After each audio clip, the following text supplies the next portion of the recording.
Okay guys, welcome back to another one here on the channel. You can see we're not in my 135i, something's clearly still going on. I've still got the 2 Series Grand Tourer. If you do watch the channel, BMW gave me that as my courtesy car. And if you don't watch the channel, I'll basically get you up to speed on what's going on with my brand new BMW M135i and why I'm handing it back, why I'm making this big whole YouTube series. It wasn't my intention, but oh my God, have I been messed around. If you do enjoy my pain, enjoy my struggle, leave a like and subscribe.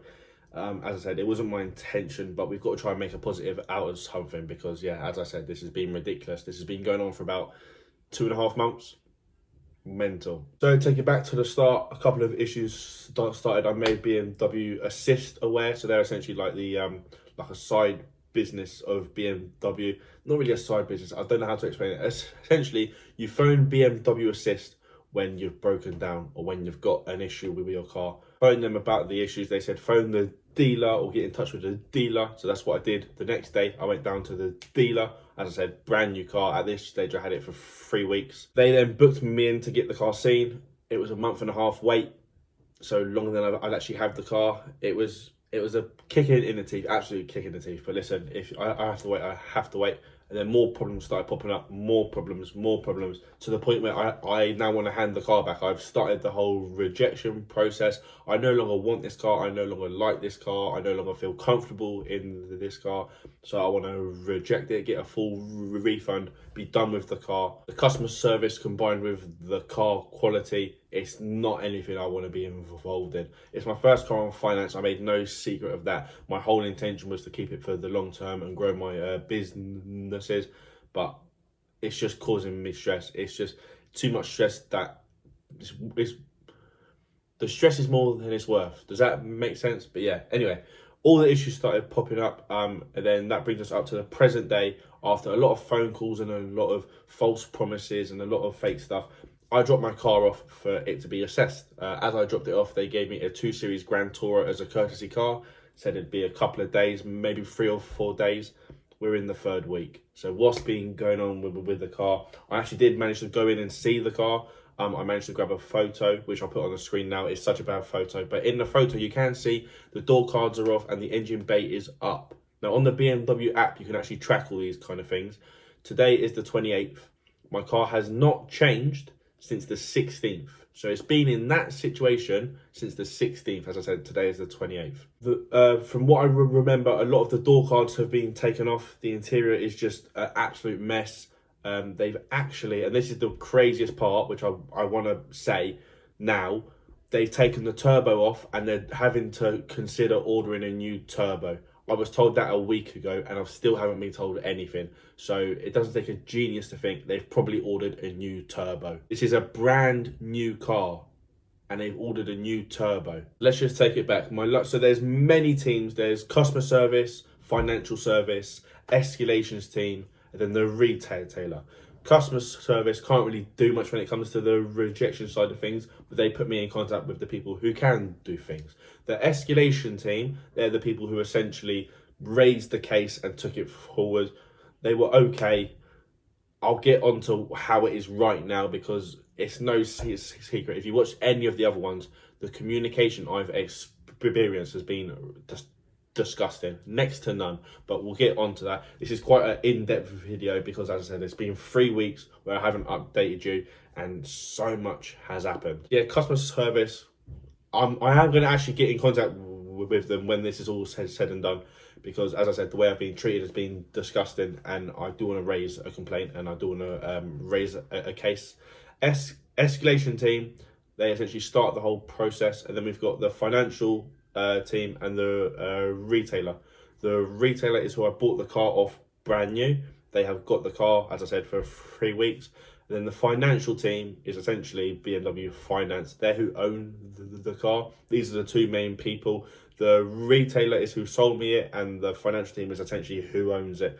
As I said, the 2 main people. I've got many call logs, and I mean many call logs. I've been recording the entire thing from start to finish of customer service sending me to the retailer saying we can't do it, it's financial service, the financial service saying we can't do it, it's the escalations, then the escalations saying we can't do it, it's anyone else. And I wish I was exaggerating when I say that. As I said, I've got it all on log. All calls are recorded.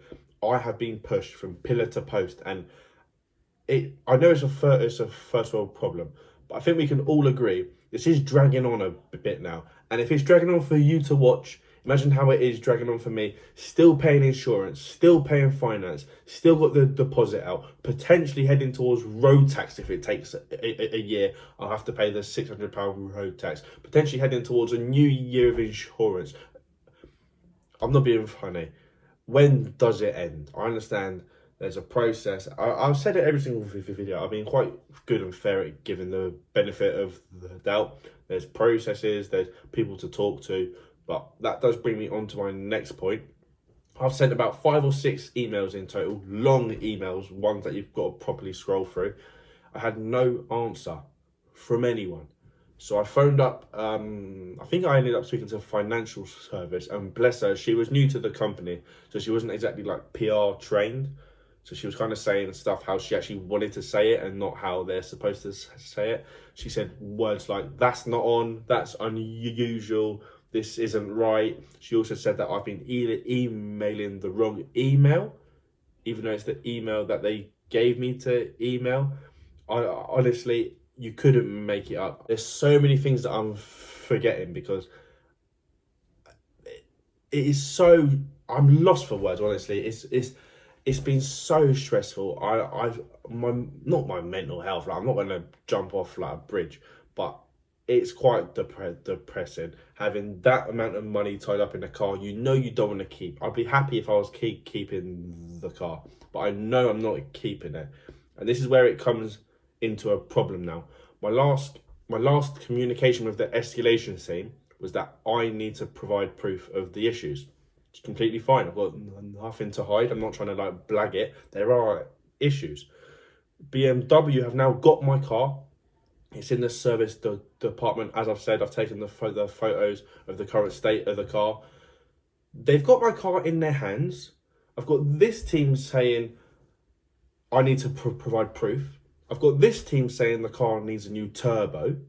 Is that not enough proof? Put the two together, we should be done. Bear in mind, I found this out last week and I've had to chase them up every single time. The only phone calls I've had from them are out of hours calls. Now, this is all well and good, but as you know on the channel, I have a driving job. So if someone's calling me, I've got to pull over safely and then answer the phone. By that point, I've probably got to call them back.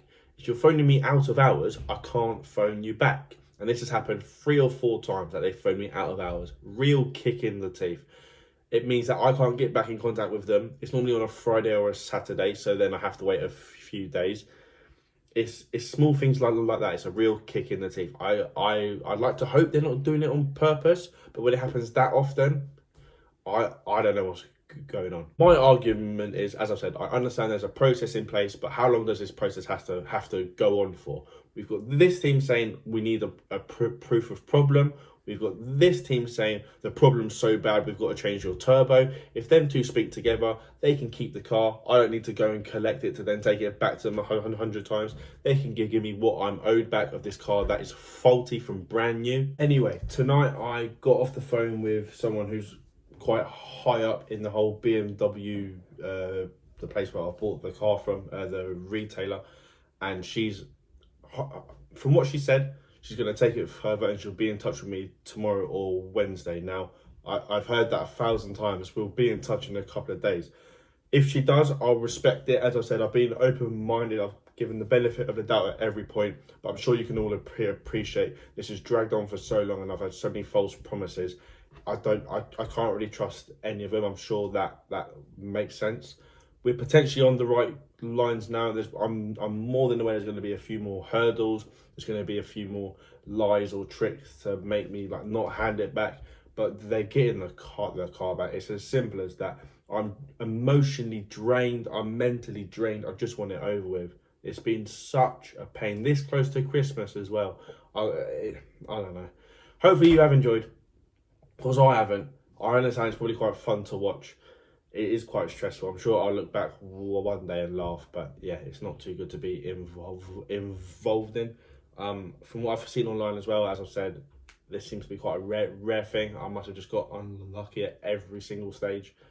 But hopefully I'll come to you with some good news. Hopefully this lady is going to be quite good.